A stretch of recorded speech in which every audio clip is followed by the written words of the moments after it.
Hi, my dear teachers. How are you? My name is Daniel Wise. I am your coordinator for this school year in our bilingual school, Reggio Emilia School. Yes. So I just want to start with something that is really, really important in this tech talk style, educational talk style, and I want to start with this. Why don't we think about curriculum not as a checklist? Yes. Why don't we see curriculum not as a syllabus, but as a living ecosystem shaped by children's voices? Yes. So that's my first question to inquiry.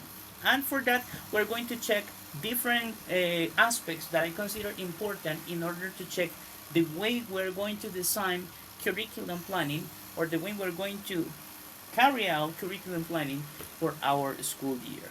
So, today is January the 21st. So, nice to see all of you guys. This is going to be virtual because I could not be with you. But I always have my compromises very present, and I know or I knew that I have to deliver this to you effectively. So, I'm doing it today in a virtual way, but at the end, remember we're going to have a test in order to see how much you could retain from today's talk.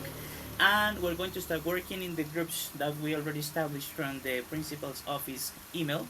So we could start with that tomorrow. Today, we're just going to pay attention to this part. Okay? So nice to see you all again. Today's talk is Translanguaging, Emotional Intelligence and Interdependence Hypothesis in Reggio Emilia Clail Science Unit. But of course, this could be integrated to all the subject units. Yes? So let's start. We're going to check the curricular frames, but first, before going to that, we're going to see, as I told you at the beginning, curriculum as a living system. Yes? And I mean a living system is a moving system. Yes? Something that moves forward. Yes? And something that can be adaptable according to the needs of the students. Yes? So that's important to understand. Now we're going also to do like a little review on the principle of Reggio Emilia, which is child as a protagonist or as a main character of the educational setting. Yes, where we are. Also, we're going to see CLIO, integrated content language, and also the interdependence hypothesis as the pillar of our, let's say, pedagogical practice. Yes, talking about bilingual education. Now, curriculum theory frames, the ones that we're going to analyze today are Smith 1996 process oriented, Glathorn 2012 content oriented, and also we're going to check Cummins, the way Cummins can be in a conversation with these two authors in terms of curriculum plan. Yeah. The challenges in today's educational climate, talking about that, we have language barriers becoming identity barriers. Yes, because in this case, we have to talk about the way students feel somehow restrained from saying what they want to say because maybe they don't use the language very well, and the way teachers can establish the bridges to allow communication, right, among the students in this case in order to overcome those barriers. Misunderstanding in translanguaging also is going to be discussed because somehow we think that translanguaging has to do with code switching, but that's not code switching. Remember that translanguaging has to do with the way I use the repertoire, yes, in a higher way in both languages in order to make wise combinations that can increase the understanding, the comprehension of a concept in order to establish isosceles triangles, clear and possibly reachable in terms of communication when we are going to talk about the the part of the communication in the classroom. You know what I mean by that. Yes? Overuse of English only policies, right? Which is another thing that we have to consider because we are bilingual. Yeah, so we also have the L1, which has to be present in a wise way. Yes, because it's not about talking in the L1 most of the time. Let's say in a 70% and only the 30% in English, which is the L2. That's not the way. We have to make a balance, and we need to use the quantity of the languages in a wise way, depending on the intention of the subject, depending on the intention of what the teacher wants to do in a certain topic in order to get it. That's why it's important to be informed about these concepts, guys. And this tech talk that I'm giving to you is something instructive for that. Yes? Curriculum disconnected from children's emotional world. This is something that we have to deal with a lot of times. Yes? Sometimes we don't consider, yes, our children's emotions. Yes, we live now in a very emotional world. Yes, and based on that, and based on this pillar that I have just established to you, we must pay attention to how curriculum can get connected to this new era of emotions, of this new era of sensitive people that somehow are not the same, because nobody's the same. Yes, and also the ways of understanding the world are different. So we have to offer a curriculum somehow, or curriculum planning that can connect to the children's possibilities in this case, or in this way of talking. So let's say connecting this, I guess that Regimelia is really, really somehow imperative in this way of speaking in the previous line of logics, because, well, when we talk about 100 languages of children, remember that, like, I don't know if anybody knows or remembers about the 100 languages. Yes, remember the oral part, the written, the drawing, also, let's say the social participant in a social act. Yes, which is another way of analyzing the 100 languages of children. Yes, the 100 languages of the children have to do with a lot of things. The way they express. Yes, through painting, through music, through dancing. Yes. So in this case, when we talk about this, we also have to talk about the inquiry-driven curriculum, which has to do with the teacher as a constant researcher, looking forward to analyzing every single thing that the children consider important for them. Yes? So that is totally related to the reality they are exposed, firstly, at their homes. Yes? So that's why parents are really important here, and also the way they perceive reality and the way we contrast. Yes, because remember that we have to start working on our children in the way they see the world, mostly in the way they see the world in a cartoonized way. Yes, because many of the children relate the real world with cartoons, like okay, this is Tom and this is Jerry, this is Dexter's laboratory, and they start relating. Remember that also Reggio Emilia role that that this philosophy has is liberating them from the cartoonized world and showing them reality. Yes, we are not going to show them animals with cartoons. We're going to show them animals with reality. Yes, we're going to show them how the world really looks like.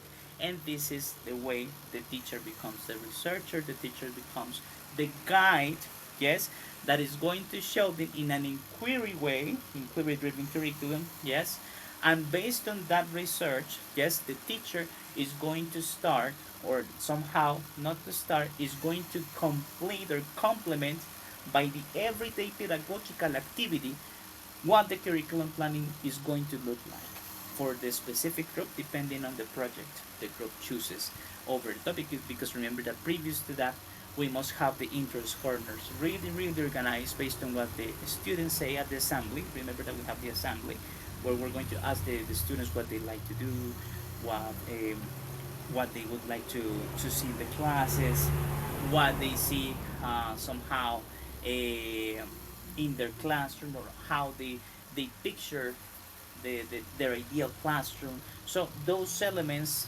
based on their pictures, based on their participation, are going to be the ones that are going to guide us into this inquiry-driven curriculum, and that's why it must be, I mean, from teachers, it must be really, really important or imperative to be attentive to every single detail.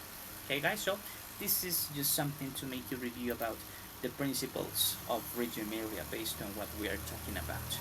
Now, here we talk about bilingual education connected to, let's say, because when we talk about Reggio Emilia, we talk about oral participation. We talk about social actors who participate in the making of decisions in the class and in the whole year planning, because they are the ones. I mean, it's not that they are going to do whatever they want or they are going to see whatever they want. No, because also we have an order, yes, but the way they want to see it is the one they choose, and it's something that they share in common.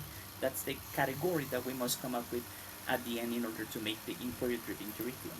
Yes, but then we have to pay attention to the way we are going to build the cognitive bridges between the L1 and the L2 to make that possible, because the negotiation also must be in English. Yes. So, identity affirmation. I guess something really, really important is to allow students to build their identities in the L1. Why? Because according to Cummings, yes, the foundation of the L2 cognitive construction is the L1 identity. So if they don't define their identity in the L1, the meaning-based learning foundation, in this case, or process, in the second language is going to be really difficult. That's why I allow teachers to use Spanish for certain moments in a translanguaging practice. Yes, not in a code switching practice, because this is not what we want in our school. We want translanguaging. Yes, also there must be other times in which we're going to use code switching, because that's unavoidable, guys. It's something that lives in us. Yes, but the idea is that we provide students with as much contact with the language as possible. Yeah. So examples in translanguage as a pedagogical tool. What I was saying, pico largo, long beak, vive en el forest. Ah, okay, forest. What is forest? Look at that. That is okay, forest, selva. Ah, yeah, good. So in that case, the student we allow the students somehow to find out the definitions of their surroundings. Yes, and we don't tell them forest, da da da, eh, eh, cerdo, pig, because in that way it wouldn't be necessary, because they are going to have their auditory part very clear, but very, very receptive to what you're saying. Pig, you show them the picture of the pig, you show the picture of the long beak, and they start negotiating. Yes, and they start checking, the concept that they want to make emphasis, and the meaning making becomes possible. Yeah. So in that way, the expression is also important, because we also show them with our body language, because we are energetic teachers that are going to come up with all power. Yes, in order to concrete this meaning making, and in order to establish the bridge that I talked to you previously. Yeah, between the L1 and the L2. But remember that we must have the L1 very clear, and that's why we must integrate the L1 teachers in this process, guys, because they are very fundamental. Well, in the multimodal communication, talking about this, remember that we talked about the 100 languages of the children in the Reggio Emilia approach, which is by Luis Maraldusi. Luis Maraldusi said that painting, drawing, um, handcrafting, dancing, singing, all those languages are the ones that are going to somehow allow students explore the world and reinforce the conceptual and the linguistic networks. So important to take into account the variety in the expressions that we promote in the classroom, so we become, or we make our classes dynamic and open in many possibilities for the children to explore the worlds. Yes, and that's why I consider the two curriculum theories, which are content oriented and process oriented, very clear and connected to our philosophy and the way we are analyzing the concepts, the central concepts of our planning today. Process oriented because it's emerging, it's flexible, proposed by Smith, of course. You already know the main author, and in this case, it embraces translanguaging very well. Yes, because somehow in the process of negotiation of meaning, we will check how students are going to behave towards their surrounding and the way we present the surrounding. Yes, and the translanguaging has to happen in this way, so as they negotiate the meaning clearly and effectively. But also, we will have to complement that, because we also have the academic part, which is the predetermined knowledge that we have to show them. Yes, and also to ensure that the standards and the assessment is also complete, guys, because this is, I mean, Reggio Emilia, or the concept that we are aligning here, they are not related to the fact that children are going to see whatever they want and they are going to do whatever they want in class. No, because also we have the standards, and we also have a knowledge and academic content that we have to impart, and also they will have to show results at the end of the academic year, which are totally related to the standard tests. So they have also to to demonstrate competencies. So that's the other thing, guys. We must be very, very clear and very balanced in those parts of the way we promote participation, we promote the philosophy, but we also promote the the assuring of the competencies, also for the satisfaction of the parents and the satisfaction of the objectives, the learning objectives that we have for the whole year and for every subject, right? So that's why.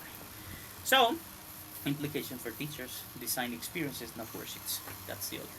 That's it. No, that's not the other. That's the most important thing. Yes. Also, allow translanguaging intentionally and wisely. Yes. Remember that translanguaging is not about overusing the L1. No, because we also have to take into consideration the wise use of the L2 in a great quantity as well. Yes, in the majority, I would say. But again, we must allow children to build their identities in the L1 too, and that's why we must integrate the L1 teachers in this process. Use multimodal assessments. Remember that assessment can be taken from many ways. Yes, it is not only written, right?